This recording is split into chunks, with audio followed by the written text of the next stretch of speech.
La Tunisie a réussi à réduire de 52% ses dettes extérieures au premier semestre 2023, indique le ministère des Finances. Ainsi, leurs encours sont passés de 5 607,7 millions de dinars au premier semestre 2022 à 2 710,3 millions de dinars au cours de la même période de l'année 2023. 15,8 millions de dollars, c'est le montant que la société d'investissement sud-africaine Secha Capital envisage d'allouer aux entreprises d'Afrique australe de divers secteurs en quête de croissance. Le fonds prévoit de réaliser 10 investissements supplémentaires au cours des 5 prochaines années. Selon l'Institut national de la statistique du Cameroun, les prix à la consommation finale des ménages ont enregistré une hausse de 0,5% en août 2023 par rapport au mois précédent. À cet effet, l'inflation s'est estimée à 7,8% à fin août 2023 au Cameroun.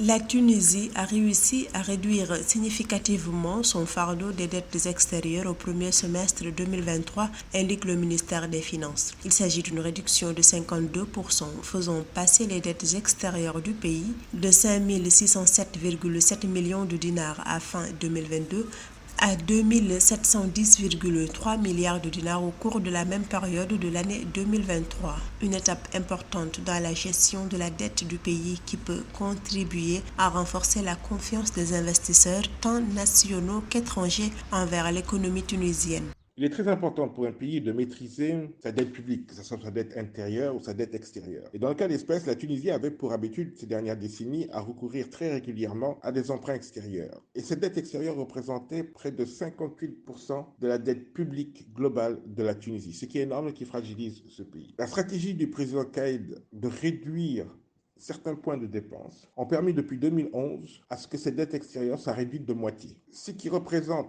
pour le gouvernement tunisien une bouffée d'oxygène financière, car cet argent qui ne va plus servir à payer de l'argent emprunté va pouvoir être investi dans l'économie du pays. Les emprunts extérieurs obtenus par la Tunisie au premier semestre 2023 n'ont pas dépassé 18% de la valeur prévue dans la loi de finances 2023. Cette amélioration du service de la dette extérieure a eu un impact positif sur les réserves de change du pays. Celles-ci peuvent durer 116 jours avec un montant de 26,4 milliards de dinars. Aujourd'hui en Tunisie, de nombreux produits de première nécessité sont subventionnés pour qu'ils soient accessibles à la majorité de la population suite aux différentes augmentations que l'on a connues depuis le Covid-19. Donc pour le président Saïd, c'est une réussite. En réduisant sa dette extérieure, la Tunisie peut libérer des ressources financières pour soutenir le développement économique et social du pays.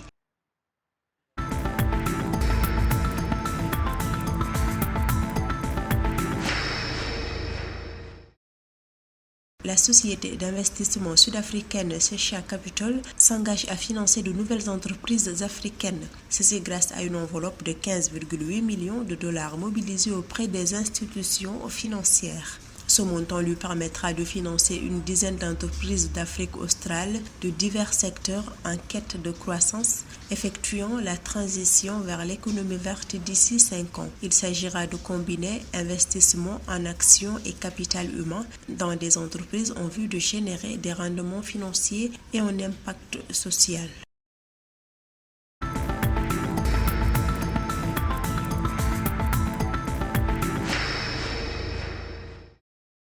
Au Cameroun, l'inflation a atteint une moyenne annuelle de 7,8% à fin août 2023 selon l'Institut national de la statistique du pays. Son niveau dépasse ainsi le seuil communautaire de 3% fixé par la CEMAC, Communauté économique et monétaire de l'Afrique centrale. Cette augmentation provient principalement de la progression de 13,3% des prix des produits alimentaires, de 10,4% des coûts de transport et de 8,6% des prix des meubles, des articles de ménage et des produits d'entretien courants.